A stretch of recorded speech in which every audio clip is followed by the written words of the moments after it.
YouTube. I'm driving over to Wired by Greg. I've got a SHW 40% seat delete for the 22 Tundra to install. I could probably do it at home, but it needs a rivet gun, and I don't have a rivet gun, so I'm gonna borrow his. So I'll take you along in the journey, and I'll tell you what I think about it, first impression. There's only one is right.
Hey, what's up guys? I could do a talking piece here because at the shop, Wired by Greg, he's always bumping music, so it's you'll get copyrighted.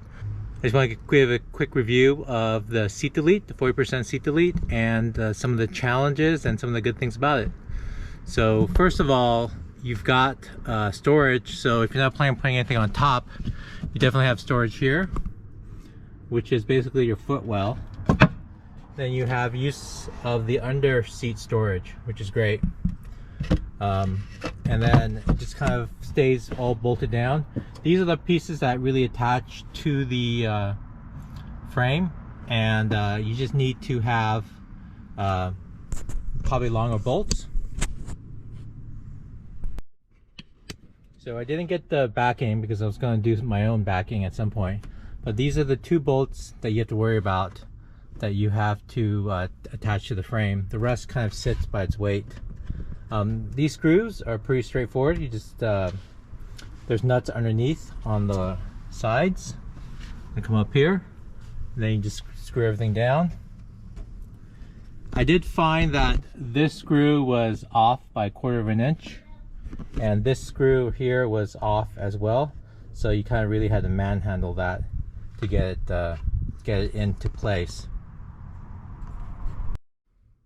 I think one of the challenges is this right here. This is the seat belt. So what happens is that this piece right here will sit on the seat belt higher and keep that raised. So what I had to do is you have to use a 14mm socket, loosen that. You can't remove it because it's got a sensor in there. So I just loosened it and then turned the seat belt buckle down. So then this won't be interfering with the seat belt. So that's something that you just have to be cognizant about. So you just pull this plastic back, loosen that up, pull this down, tighten it back up a little bit, and it should be fine. And like I mentioned before, these screws that they come with are too short. So you probably need about a 2-inch screw. So just keep that in mind. I would recommend just getting your own screws to replace them, because these screws are not going to be long enough. So the plan is eventually put a refrigerator right here, an Isoco 45. I got some straps that I will drill here as well as here, and then strap it up to the handles. So I will give up the storage, unfortunately, but I think just having a fridge up here versus in the back bed would be a lot better. One, for dust intrusion, as well as just getting stuff in and out of the fridge. It's always a pain in the butt to get stuff out of the back of the tailgate.